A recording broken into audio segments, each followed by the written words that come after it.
Oh non mais franchement, j'en peux plus. Salut à tous, c'est Kazin. J'espère que vous allez bien. Bon, on est samedi, donc déjà je vous souhaite un excellent week-end et on va papoter ensemble euh, de tous ces coffrets qui vont sortir pour la fin d'année. Franchement, c'est à n'y rien comprendre, mais attention, il y a deux trois petits trucs qui sont plutôt sympas. Alors c'est vrai qu'en ce moment, on connaît cette période de Noël, chaque boutique a son coffret de Noël. Mais c'est vrai qu'habituellement, on avait plutôt des coffrets light, c'est-à-dire des coffrets typiquement entre 25 et 35 euros. Mais là, c'est pas la même histoire. C'est vrai que par le passé, les boutiques proposaient, comme je t'ai dit, des coffrets plutôt classiques. Au mieux, on avait peut-être une ou deux cartes promo en plus, un petit booster en plus, mais là, c'est lunaire. Outre déjà les trois gros items de fin d'année, les deux UPC, donc items à plus de 120-130 euros, mais aussi le coffret Dracofeu, qui franchement, pour un coffret Dracofeu, je me demande si c'est pas un des pires coffrets Dracofeu, quand je parle de coffret vraiment premium, tu vois, sorti à 100 euros. Là aussi, ça fait mal. Et maintenant, ils te disent, bon, on va continuer à nous mettre tout un tas de coffrets qui, au final, sont des coffrets plutôt premium avec 6 voire même 9 boosters à l'intérieur.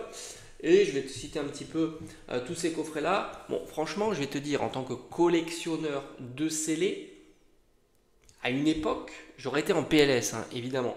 Parce que c'est vrai qu'à une époque, je collectionnais quasiment systématiquement tous les coffrets qui sortaient. Mais c'est une époque qui n'existe plus maintenant pour moi. Mais je plains ceux qui essayent de full CT, parce qu'il y en a, c'est comme ça, les coffrets qui sortent. Donc ça, c'est franchement très compliqué. D'autant que c'est marrant parce qu'ils nous mettent des coffrets avec beaucoup de boosters, et à moins que on se trompe, on a essentiellement du écarlate violet. Et là aussi, c'est plutôt compliqué. On sait qu'écarlate violet ne se vend pas très très bien, du moins surtout les dernières séries. On l'a vu avec Mascarade Crépusculaire, puis on le voit avec le stock qui est toujours très présent. D'ailleurs, c'est marrant parce que on est vraiment dans une période où, au fond, en tant que passionné Pokémon, on devrait être très content puisqu'on trouve vraiment de tout. On a encore du Paldea, on a encore du Paldea, on a encore des ETB Paldea, ce qui est assez fou. Et puis on a tout un tas d'items. Et puis alors, si tu vas sur les boutiques indépendantes, tu peux trouver encore du EV1, du EV2, du EV3, et évidemment. Peut-être pas tous les items. Je suis pas un spécialiste des ETB, j'ai pas été rencardé savoir si les ETB se trouvent, mais je sais qu'à une époque, il n'y a pas si longtemps que ça, même Micromania proposait encore les ETB EV2. Oui, oui. Alors ils avaient augmenté leur prix, ce qui est pas tellement cool, mais bon, on pouvait encore trouver les ETB Paldea. Donc en plus, ils nous ETB EV2, donc évolution Paldea.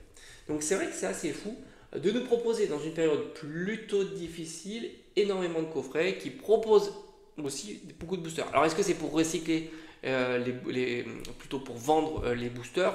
Franchement, j'en sais rien.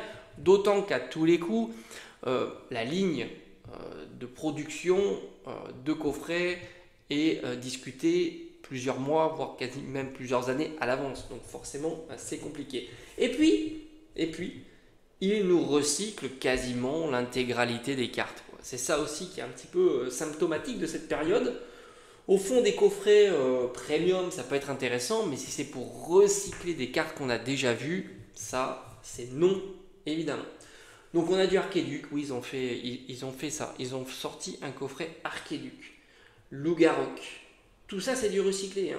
Tombereau, Ursa King, mais c'est hallucinant le nombre de coffrets qui va sortir. Certains seront exclusifs, 10 coffrets de Noël, on a l'habitude de ça, d'autres seront pas exclusifs. On retrouve aussi les combattants Terra Crystal. Rappelle-toi, toutes ces Terra cristallisées recyclées en long et en large et en travers, où tu n'as pas moins de 9 boosters, c'est colossal. Je crois qu'on est chez Leclerc pour ce coffret-là. On a du Sucrane. Oui, oui, ils ont osé mettre un coffret Terra cristallisé Sucrane avec 6 boosters, le cadre, les sleeves. On est chez Jouet Club. Autant te dire que certaines boutiques vont tirer la gueule, autant de le dire, par rapport à l'exclusivité. Coffret double face, rappelle-toi ce coffret recto verso qu'on a vu avec Miredon Corédon, là aussi ils nous en remettent une couche avec une exclusivité de chez Auchan. Alors à prendre avec des pincettes, on ne sait jamais, mais ça semblerait être ça. Ce coffret là il est pas si mal. Bah, je dis pas si mal, mais au final il est pas top parce que c'est du recyclage. Ils auraient pu au moins recycler les full art, mais non, ils nous recyclent les petites ex classiques de Absol, Ectoplasma. J'aurais pu dire pas si mal s'ils nous avaient mis les full art. À méditer. Ils font aucun effort, c'est le cas de le dire. Amazon a quant à lui le Premium Fureur Paradox. Bon, bah là aussi, c'est du recyclage. Smith Toys a le Sagesse Paradox. Et on retrouve aussi d'autres coffrets comme le Tyrannosif. Allez savoir ce que fait Tyrannosif sur ce coffret. D'autant qu'ils n'ont pas mis la carte Full Art qui aurait été plus intéressante. Non, non, ils se sont contentés uniquement de la carte X, histoire de se débarrasser de ce genre de carte. On a du Oguerpon, oui, mais là on est sur de la full art, c'est déjà un petit peu mieux. Donc c'est vrai que la période est quand même paradoxale. Beaucoup de coffrets, beaucoup de disponibilité, énormément de boosters. Pourtant, bon, on n'est pas trop... on n'a pas trop envie de dépenser notre argent sur ce genre de série et on attend d'autant plus les séries plus sympas comme EV8, pourquoi pas, et puis les suivantes, évidemment, on attend la Team Rocket ou des choses comme ça. Donc c'est assez fou. Le temps est un petit peu compliqué, mais on essaye quand même de trouver les côtés positifs à ça. Côté positif, c'est des stocks qui ne se vendront pas, et les mois vont passer, et la période va venir sur les périodes de promotion. Donc ça, c'est plutôt pas mal. Malgré tout, on retrouve deux items on va dire, qui dénotent un petit peu à l'ambiance plutôt morose sur la vente de ces coffrets-là. On retrouve un petit duo pack, ah tiens c'est marrant, un petit duo pack qui revient. Alors est-ce qu'on est sûr d'avoir du Origine Perdue à l'intérieur? Peut-être pas, mais c'est plutôt sympa. D'autant que Origine Perdue ne se vend pas à l'heure actuelle. On a des duo packs déjà des mois précédents qui traînent plutôt facilement dans vos boutiques. Et là ils nous remettent ça avec du Origine Perdue et du EV2 qui sont deux bonnes séries. Attention, moi je ne les critique pas, je les aime beaucoup. On va certainement avoir ce duo pack aux alentours de 12-13 euros. Il est plutôt intéressant parce que les cartes promotionnelles sont recyclées, mais il y a toujours un effet un peu Cosmo en holographique. Donc ça, c'est plutôt cool. Et il sera évidemment mieux que le duo pack précédent. Ça, c'est une évidence. Moi-même, j'irai certainement en acheter un pour ma collection en scellé. Donc ça, c'est un item, je pense, qui sera un petit peu plus populaire que les autres. Et puis on retrouve, allez savoir pourquoi, encore du Zénith Suprême. Oui, décidément, Zénith Suprême fait que nous surprend, dont sa disponibilité a toujours été présente en boutique. Et visiblement, on aurait encore du Zénith Suprême sous un format qui est plutôt sympa, puisque ça serait le coffret Pikachu. Rappelle-toi, coffret qui était à la fois au départ exclusif de chez Auchan, puis après on l'a retrouvé sur un format plus alourdi avec plus de boosters, je crois même un pins plutôt chez Smith Toys, et là ça sera tout simplement la surprise. Rappelle-toi, ils avaient fait un petit peu le même coup avec le Morpeko que tu retrouves à la fois chez la Fnac mais aussi chez Cultura. Donc ça c'est plutôt sympa. Je t'avoue que c'est un coffret que je n'ai jamais eu l'occasion d'ouvrir, à la fois dans son premier print, mais aussi dans son deuxième print alourdi, parce que Smith Toys étant assez loin, voilà, maintenant j'en ai plus des Smith Toys, et Auchan aussi. Donc là, si franchement c'est distribué un petit peu de partout, je me laisserai volontiers tenter et te proposer une petite ouverture, ça pourrait être sympa, ça fait tellement longtemps que j'ai pas ouvert de Zénith Suprême. Donc c'est plutôt cool, deux items que je trouve plutôt intéressant. Alors est-ce que l'Origine Perdue, si ça se confirme, c'est du recyclage, du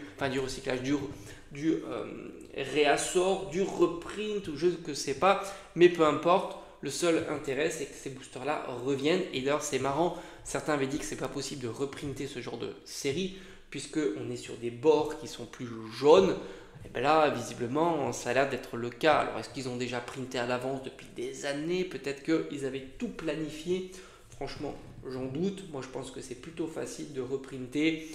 Ils ont les templates, il suffit d'envoyer la machine et ça leur coûte pas tellement plus cher et ça leur coûtera en tous les cas moins cher qu'une série qui ne se vend pas. Voilà. Est-ce que l'année prochaine, 2025, ça sera aussi bon signe pour revoir tout un tas de séries épée bouclier? En tous les cas, je le souhaite. D'autant que j'ai vu des petites refs partir et apparaître comme je sais plus, c'est Reine de Glace, enfin des ETB, enfin des displays en tous les cas chez les indépendants.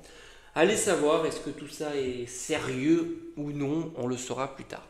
Maintenant, petite parenthèse, je me suis fait une petite réflexion. Rappelle-toi, on a vu énormément de cartes Terra cristallisées et on en voit encore. On attend évidemment le fameux Pikachu Terra cristallisé qui devrait pointer le bout de son nez puisque EV8 l'a mis à l'honneur sur ses boosters mais aussi sur le TB. Ça serait juste ubuesque d'imaginer que Pikachu ne fait pas partie de ce set et de le voir uniquement sur une carte juste X, ça serait fou. C'est pour ça que moi j'ai espoir qu'elle soit déclinée, déclinée et déclinée. Ça serait vraiment très intéressant pour la série. Et puis c'est vrai que si on en réfléchit, on a eu le Léviator, on a vu Arcanin, on a vu Tyrannosif, on en a vu d'autres. Mais rappelle-toi le Dracolos. Est-ce qu'on a vu Dracolos? Oui, sur EV3, Dracolos fait partie de EV3. Sur l'illustration de Booster, rappelle-toi. Mais a-t-il fait partie de la série? Si tu te souviens bien, oui. Mais uniquement sous une carte en format Terra cristallisé, la plus basique. Espérons que Pikachu n'apparaisse pas comme ça serait évidemment une déception. Déception. Et c'est vrai que Dracolos, c'est assez curieux. Ils nous ont fait, je crois, la même chose avec le Mewtwo tête d'ampoule qu'on avait retrouvé lui aussi uniquement en format X. Je dis pas de bêtises, attention, là c'est de l'improvisation, hein, je spécule, hein, on a bien spéculé aussi. Donc, on a du retard sur Dracolos, sur Mewtwo. Est-ce que Dracolos va un jour compenser ce retard? Est-ce qu'on aura un Dracolos Terra cristallisé un jour en forme Full Art ou SAR? Allez savoir, mais c'est vrai que c'est une réflexion qu'on peut se poser parce que pourquoi ne l'avoir jamais décliné, du moins à minima en Full Art, puisque c'est rare quand même de ne pas avoir la continuité de la X classique en Full Art. Hein. Je me demande si c'est déjà arrivé à part ce Mewtwo ou ce Dracolos. Je suis persuadé que tu vas aller vérifier tout ça et me les mettre dans l'espace de mes commentaires, ça j'en suis assez certain. Donc en tous les cas, beaucoup de coffrets poubelles que pas beaucoup de personnes vont budgéter parce que ça alourdit, t'imagines, c'est des coffrets il y a beaucoup de coffrets à 50 € quand même, hein, faut pas négliger, voire plus 100 €, voire 130, 150 €, mais c'est colossal. Et puis il y a les séries qui vont s'accumuler, hein, tu le sais, hein, tous les temps de mois, plus les points 5 qui vont se mettre entre, etc. Ça va être assez compliqué. Donc c'est vrai, curieuse période, avec énormément d'items, et puis un flottement hein, sur les ventes, évidemment. Bon, on se dit bon week-end encore une fois, on en a terminé pour aujourd'hui, et on se dit à très vite, sur la chaîne évidemment. Allez, on reste connecté.